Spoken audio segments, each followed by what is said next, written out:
Again अब आप देख सकते हैं मल्टीप्लाई किया cos 2y 1 के साथ मल्टीप्लाई हो गया एज इट इज और साथ में नेक्स्ट साइन स्केयर के साथ आ गया। खैर अच्छा ये जो हमने ब्रैकेट यहाँ पे ओपन की थी ये वाली ये यहाँ पे क्लोज हो रही है। ओके हो गया। अच्छा जी साइन 4 पाई भी ज़ीरो होता है, साइन 0 भी ज़ीरो होता है, ये सारा कुछ ज़ीरो हो जाएगा। आपके पास बचेगा जस्ट पाई माइनस 1/2 पाई, पाई माइनस 1/2 पाई, पाई प्लस ज़ीरो, बल्कि सारा कुछ ज़ीरो, तो मैं एक ही ज़ीरो से लिख रहा हूँ। अच्छा जी नेक्स्ट यहाँ पर भी ऑफ कोर्स लिमिट्स तो होंगी 0 से पाई तक, यहाँ पर भी आपने मेंशन करना है 0 से पाई, और पीछे भी शायद मैंने नहीं किया 0 से पाई। ओके तो cos 2 पाई का इंटेग्रल आप जानते हैं, दिस इज साइन 2 पाई/2, आई मीन साइन 2y लिखना था, एंगल साइन 2y है, डिवाइडेड बाय एंगल का डेरिवेटिव विच इज 2। और यहाँ पर देखें साइन का डेरिवेटिव साथ मौजूद है, नेगेटिव कोसाइन, नेगेटिव ये वाला ले लेते हैं, और एंगल का डेरिवेटिव नहीं है, नो प्रॉब्लम, आप 2 से मल्टीप्लाई डिवाइड कर सकते हैं। ठीक है, ये काम ऑलरेडी चूंकि हमने बहुत दफ़ा कर चुके हैं पिछले क्वेश्चन में, तो इसलिए मैं थोड़ा सा डायरेक्ट करूँगा यहाँ पे। ये बनेगा साइन की पावर 3 2y, और जब आप 2 से मल्टीप्लाई करेंगे तो साथ डिवाइड भी करना पड़ेगा, डिवाइडेड बाय 3 ये वाला पावर वाला, और 3 जो 2 जो आपने डिवाइड किया है तो 6 बनेगा। ये लिमिट्स हैं 0 से पाई तक, नहीं इसमें भी लिमिट्स लगा दें। बाकी यहाँ पर है पाई माइनस पाई/2, upper limit is pi sine 2 पाई/2। बाय द वे ये सारा कुछ ज़ीरो हो जाएगा, यहाँ से लगा लेते हैं लिमिट, साइन क्यूब 2 पाई/6 minus sine 0/2 minus sine cube 0/6। तो चूंकि साइन 0 भी 0 होता है, साइन 2 पाई भी 0 होता है, एंड एवरीथिंग बिकम्स 0, आपके पास बचेगा पाई माइनस पाई/2 विच इज इक्वल टू पाई/2। ठीक है ना, 1 माइनस 1/2। नहीं ये था क्वेश्चन नंबर 20। 21 जो है that is again a very simple question. अब इसमें भी यही काम हमने करना है जो मैंने ये लास्ट पे किया ना। अगर आपको यहाँ से नहीं समझ लग सकी फॉर एग्जांपल डायरेक्ट करने की वजह से, तो अब मैं इसको थोड़ा डिटेल में करता हूँ। देखें कोज का डेरिवेटिव साथ मौजूद है, साइन होता है ना, नेगेटिव साइन होता है तो नेगेटिव तो बना लेंगे। एंगल का डेरिवेटिव मौजूद नहीं है 2, वो भी बना लेंगे। तो मैं एक काम करता हूँ, अपने गिवन इंटेग्रल 8 कोज क्यूब 2 थीटा साइन 2 थीटा को थोड़ा री राइट करूँगा। नेगेटिव और 4 बाहर लिखा, अंदर आ जाएगा cosine cube 2 theta negative sine 2 theta multiply by 2। ये जो 2 से मल्टीप्लाई कर रहा हूँ ये एंगल नहीं है, ये अलग है। अब देखिए ज़रा, कोज का डेरिवेटिव, इनर फंक्शन का डेरिवेटिव होता है नेगेटिव साइन 2 थीटा, और एंगल का डेरिवेटिव भी मौजूद है साथ में। तो अब हम इस पर पावर रूल लगा देंगे। पावर रूल कहता है जी आपने इसकी पावर में एक ऐड करना है और उसी नंबर को नीचे भी लिखना है, डिवाइड भी करना है। तो चूंकि पावर इसकी है 3, क्या है 3 है, इसमें ऐड करेंगे ये बनेगा 4, और इसी नंबर से डिवाइड भी कर दें, प्लस इंटेग्रल कांस्टेंट, और ये 4 और 4 कैंसिल हो जाएंगे, अल्टीमेटली आपके पास आ जाएगा cosine power 4 2 theta plus integration constant C, and that's it. ये है क्वेश्चन नंबर 21, आज के लेक्चर का है लास्ट क्वेश्चन, और ये भी तकरीबन मिलता जुलता है। इसमें आप अगर नोटिस करें तो सेकंड वाला केस जो मैंने बताया था ना, जिसमें एन ओड हो, जिसमें कोस की पावर ओड हो, वो अप्लाई करेंगे। और बाय द वे ये एक डेफिनेट इंटीग्रल भी है 0 से पाई/2।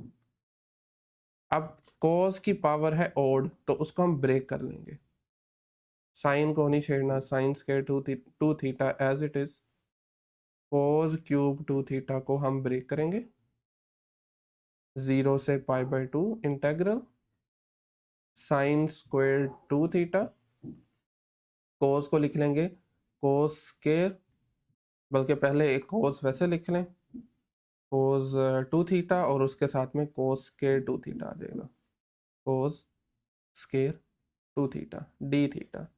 अब हम इस कोस स्क्वायर पे क्या करेंगे, पैथागोरियन आइडेंटिटी का इस्तेमाल करके ये होता है 1 माइनस साइन स्क्वायर 2 थीटा के बराबर, तो इसकी वैल्यू लगा देंगे। इंटेग्रल है 0 से π/2, then sine square 2 theta cosine 2 theta, और उसके बाद फिर से 1 minus sine square 2 theta, 1 minus sine square 2 theta, और लास्ट पे डी थीटा। देन जी अब साइन स्क्वायर को और कोस 2 थीटा को इन दोनों से मल्टीप्लाई करवा दें, तो मैं डायरेक्टली लिखूंगा, ये आपके पास बन जाएगा 0 से π/2, 1 से मल्टीप्लाई होके तो कोई चेंज नहीं आएगा, as it is sine square 2 theta cosine 2 theta, sorry ये π/2 है, कोसाइन 2 थीटा। और जब इससे मल्टीप्लाई करेंगे तो sine square multiply sine square ये बन जाएगा साइन की पावर 4 2 थीटा कोस 2 थीटा डी थीटा। ओके, अब एक काम करते हैं, 2 से मल्टीप्लाई और 2 से मैं डिवाइड कर रहा हूँ, 1/2 बाहर लिखूंगा और 2 से इस थ्रू आउट इसको मल्टीप्लाई करवा दूंगा, इसकी भी एक वजह है। और 0 से π/2, ठीक है, एंड देन माइनस, एक माइनस मैंने यहाँ पे लगाया, मैं बताता हूँ मैं क्यों कर रहा हूँ, साइन स्क्वायर 2 थीटा, उसके बाद आ जाएगा कोसाइन, बल्कि माइनस के साथ है क्योंकि मैंने माइनस बाहर लगाया तो अंदर भी लगाना पड़ेगा, minus cos 2 theta multiply by 2। फिर यहाँ पर माइनस की बजाय मैं प्लस लिख रहा हूँ, और नेक्स्ट आ जाएगा आपके पास sine 4 theta 2 theta of course, minus cosine 2 theta multiply by 2 and then d theta. अच्छा जी, अब मैंने ये क्यों किया, ये होप के समझ आ जानी चाहिए, क्योंकि साइन का मैं चाह रहा हूँ डेरिवेटिव साथ में मिल जाए मुझे।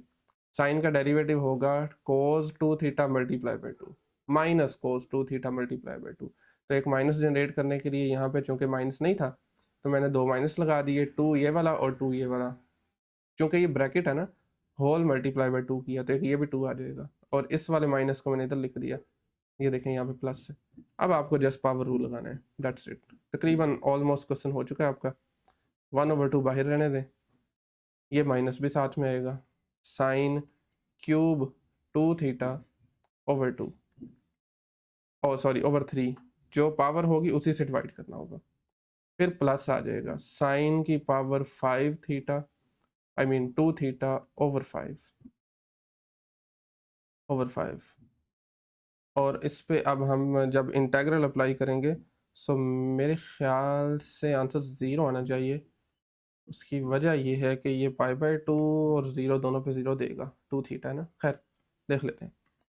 सो upper limit is sine cube 2 multiply π/2 over 3 plus sine की power 5 again 2 multiply by π/2 over 5 minus lower limit is 0, एक माइनस ये वाला भी है साथ में, तो ये बनेगा साइन क्यूब 0, मैं डायरेक्टली लिख रहा हूँ 2 मल्टीप्लाई 0 इज 0, एंड देन ये आ जाएगा over 3 of course, plus sine की पावर 5 0 ओवर 5।